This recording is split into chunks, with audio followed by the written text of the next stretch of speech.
You're crazy. Am I? Yes. Am I? Yes. Am I? I'm going to read you a headline, yeah?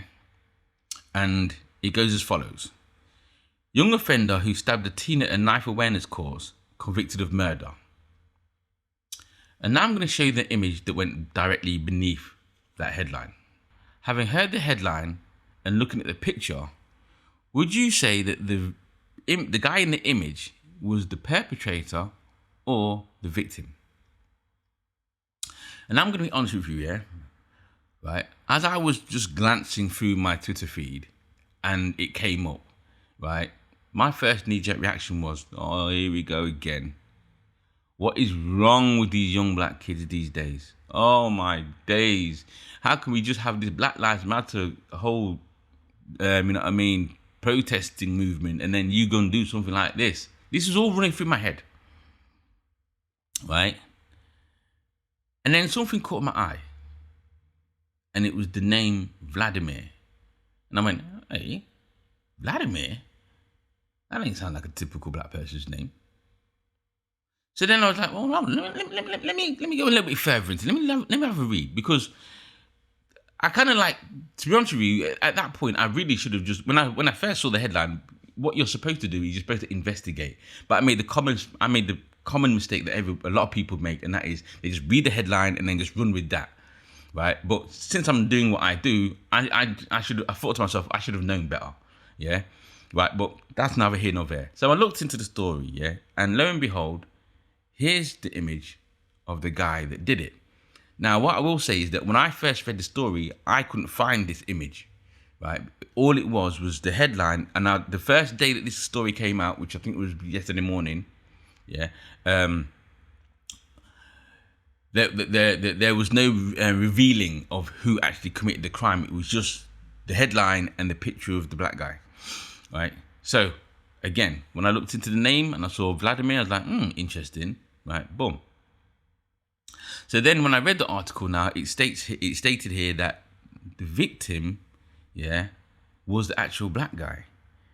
And at that point, I was like, how misleading is that? How disingenuous is that headline? Or how misleading, yeah, you know what I mean? Because most people would have reacted the same, I don't want to say most people, I think that a lot of people would have just reacted the same way that I did, yeah? And that kind of reminded me of something that someone said a while ago, yeah? And that was the manipulation and the engineering of racism by mainstream media, right? And that is done on purpose, yeah? I don't know if it's done as an agenda to maintain a fear of black people or something like that, but whatever it is, it's working, because, like I said, my knee-jerk reaction was to just think, oh my gosh, the black people had it again.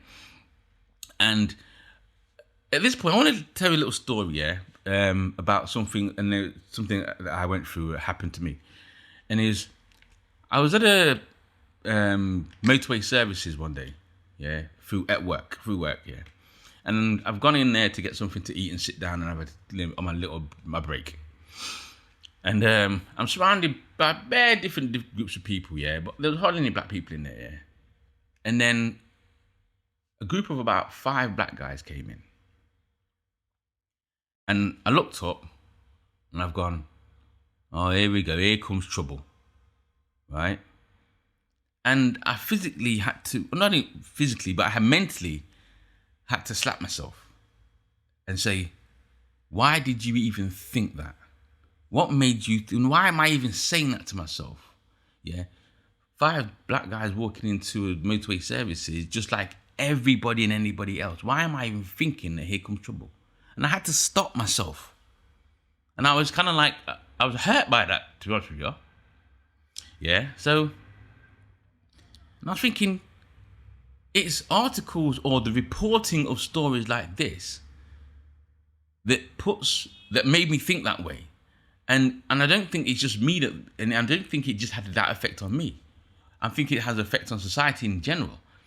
Because when you think about it, you know, you keep sharing images and making black people or young black kids the face of knife crime. what you have is a situation or an outcome of anytime you see stabbing in the headline, your first thought is going to be young black kids. Yeah. Now, I'm going to say this. I'm not trying to justify or trying to walk around or sidestep or give an excuse or play the victim or whatever it is you want to say for those people who are going to start throwing black on black statistic numbers at me. Yeah, I'm not trying to disregard that. I know that there's an issue, and I know there's a situation within the black community with young kids committing crimes amongst ourselves and just being a bloody nuisance and being a pain in the arse. I understand that. However, what I would say is that reporting, and this is me making an observation. I'm not trying to pin it on anybody. I'm not trying to blame mainstream media solely for it. But what I'm trying to say is reporting like this doesn't help, because when you have reporting like this, it does kind of like impose like a fear, so that when you see a group of black people, you want to lock the doors, yeah, or that I could walk down the street and walk past 100 white people and don't think nothing of it. I see two black guys standing in the corner and it's like, ooh, ooh, ooh, ooh. And that fear. And like I said, for me, it's stories like this. The way that these stories are reported don't help. You know what I mean?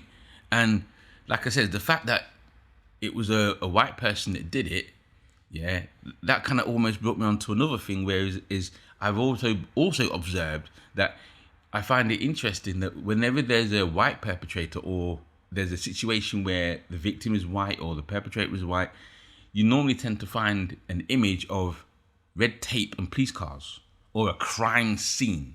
You don't normally get to see their face plastered all over the place. You know what I mean? Right? But that's just me talking. But that's just me, should I say, talking about this news report and how I think that it's very disingenuous, and it's an observation that it's very disingenuous of how the mainstream media are portraying black people and the psychological effect that it's having on society in general. Let me know what you think in the comments below. My name is Michael Salmon, and don't forget to like, share, and subscribe. I'm out. Peace. Yes. Am I? Yes. Am I? Yes.